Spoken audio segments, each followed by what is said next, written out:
오늘은 번역 지식이 외국어를 이긴다라는 주제로 한번 이야기해 보려고 합니다. 앞서 한번 이야기한 적이 있는데요. 번역 같은 경우에는 가장 기본이 되는 외국어, 그 위에 번역에 관한 지식, 그리고 전공 지식이 필요하다 이렇게 말씀드렸었어요. 번역의 3대 요소라고 볼 수 있는데요. 이 중에 어느 하나라도 결핍되면 좋은 번역이 나오기는 어렵다 이렇게 말씀드렸었죠. 그 중에서 오늘은 외국어를 번역 지식이 이겼다 이렇게 표현할 만한 일이 있어서 한번 유튜브를 찍게 되었습니다. 그것은 다름 아닌 TM 작성 서비스예요. TM 제작인데요. 지금 어떤 번역을 하려고 하는데 과거에 했던 번역이 있어요. 다만 그 과거에는 트라도스로 번역을 하지 않아서 TM으로 가지고 있는 게 아니라 원문과 번역문 형태로 가지고 있어요. 그게 원문과 번역문 MS 워드 대 MS 워드, PDF 대 PDF 이런 파일로 가지고 있는데요. 살펴봤더니 이번 번역과 과거에 해둔 원문과 번역문을 가지고 있는 이 번역문이 유사해요. 그래서 같은 부분은 적용을 할 수 있으니까 그렇게 되면 원가도 절감할 수 있고 또 납기도 단축시킬 수 있다는 그런 메리트가 있죠. 그래서 그와 같은 이유로 고객이 TM 작성을 의뢰하게 되는데요. 저희는 일본어, 한국어, 영어, 중국어 이렇게 4개 언어에 대해서 대응을 하고 있고요. 영어, 중국어 이렇게 TM을 만들 때도 영어, 중국어에 정통한 사람을 투입하느냐 하면 그렇지 않습니다. 일본어와 한국어를 전공했다기보다는 이곳에 정통하고 영어는 학창시절에 배웠던 영어, 중국어는 일본어를 열심히 공부하면서 익혔던 한문 정도로 작업에 대응해요. 또 그 사실을 고객한테 알렸고 고객도 그 사실을 알려줬으니까 알고 있죠. 그런데도 왜 고객은 영어, 중국어를 일본어와 한국어에 정통한 우리한테 발주하려고 하는 걸까요? 여기에 오늘 이야기하고 싶은 바가 숨어 있는데요. 최근에는 영어, 프랑스어 TM을 만들어야 되는데 그 분량도 아주 많았어요. 매뉴얼이었고요. 너희들 좀 해줄 수 있어? 해줄 수 있으면 낚기하고 단가를 좀 알려줘. 이런 연락을 받았습니다.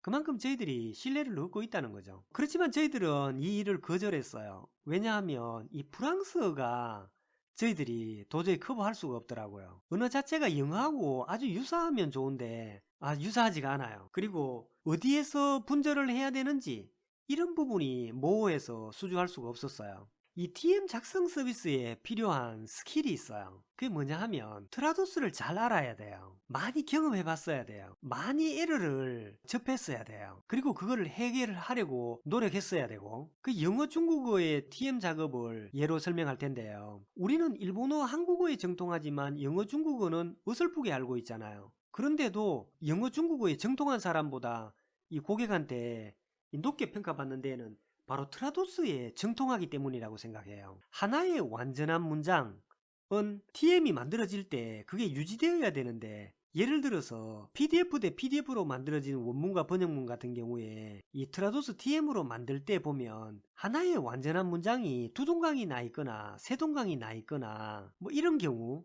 이 트라도스의 개념이 없는 사람은 그것을 단어 대 단어로 그냥 매칭시켜 버린다든지 이런 실수를 하기도 하고요. 또 애매하게 분절된 곳이라든지 이런 부분을 트라도스 TM이 어떻게 이것을 인식할까에 대한 개념을 가지고 있는 사람이 TM을 만드는 거랑 트라도스에 움직이는 그런 이 시스템 메커니즘 개념을 모르는 사람이 무턱대고 만드는 TM의 퀄리티가 다르다는 거죠. 둘째로는 정확성이에요. 의외로 영어에서 중국어로 가니까 영어하고 중국어를 잘 아는 사람이 더 정확하지 않겠느냐고 생각하는데 그렇지 않아요. 이것은 하나의 작업이고 번역과 관련된 작업이잖아요.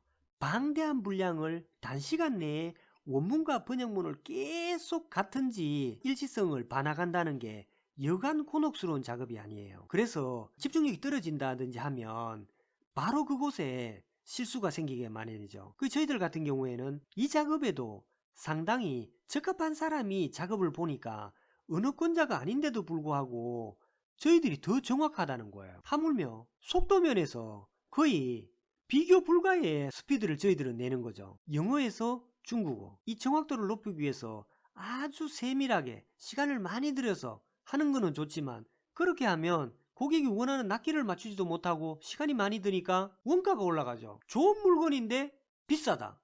이거는 사실 아무나 만들 수 있는 거잖아요. 좋은 물건인데 더 싸게, 제일 싸게 만드는 게 장사해서 고객이 그 물건을 사지 않겠어요? 그래서 저희들 같은 경우에는 그와 같은 이유로 인해서 영어, 중국어의 아주 정통한 분을 학교 다닐 때 배웠던 어설픈 영어, 그리고 일본어 공부할 때 배웠던 한문으로 이 작업을 하는데도 고객이 저희들을 선택하니까 언어 전공자들보다 더 우수한 거죠. 이 작업에서만요. 둘째로는 이 작업을 주로 발주하는 우리 고객은 중국에도 베트남에도 지사가 있어요. 그렇다면 영어, 중국어. 한국에서 한국어와 영어, 중국어는 다 3개국 언어잖아요. 다른 나라 언어잖아요. 근데 중국에서 영어, 중국어는 두 개 언어 중에 하나 중국어는 일치하잖아요. 중국이 더 유리한 지역이죠. 베트남은 어떻습니까? 같이 영어, 중국어 제3의 언어고 한국에서도 영어, 중국어 제3의 언어면 베트남이 더 싸잖아요. 인건비가. 싼 곳에서 하면 되지. 그런데 저희들한테 고객이 의뢰를 한다는 거죠.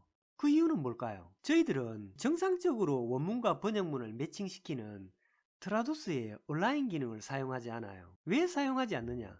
느려요. 원문과 번역문을 불러들여서 끈으로 이렇게 하나 둘 읽는다든지 아니면 대부분을 매칭시켜 놓고 매칭되지 않은 부분을 다시 매칭되게 수정하는데 너무 시간이 많이 걸리는 것 같아요. 그걸로는 고객의 어떤 이 원가 개념이나 속도를 맞춰내지 못해요. 저희들은 트라도스의 온라인 기능을 사용하지 않고 트라도스와 저희들이 독자적으로 이 발견한 방법을 결합해서 아주 신속하게 작업을 수행해요. 그렇지만 저희들 내부에서도 문제가 있어요. 뭐냐 하면 이 사실을 다 알아도 이 작업을 할 만한 인재가 아주 극소수라는 거예요. 저는 이 시스템을 다 알고 있죠. 그렇지만 저는 이 작업을 고객이 만족할 만한 수준으로 만들지 못해요. 어디에서? 속도에서 먼저 맞추지 못할 것 같고요. 그렇게 방대한 분량을 그렇게 이 긴장감 높게 이 작업을 한다면 정확도에서도 아마 문제가 발생할 소지가 있을 것 같아요. 그래서 이 작업은 여기에 최적화된 사람이 있는 것 같아요. 아주 장시간에 걸쳐서 이 긴장감을 가지고 있고 또 언어에 대해서도 신속하게 그것을 캐치해서 보는 능력이 보통 능력이 아니라고 생각합니다. 그래서 오늘은 이렇게 영어와 중국어의 정통한 분들보다도 학창시절에 배운 어줍지 않은 영어, 일본어 공부하면서 익힌 한문으로도 고객한테 더 사랑받고 있는 작업이 있길래 한번 소개해 드렸습니다. 고맙습니다.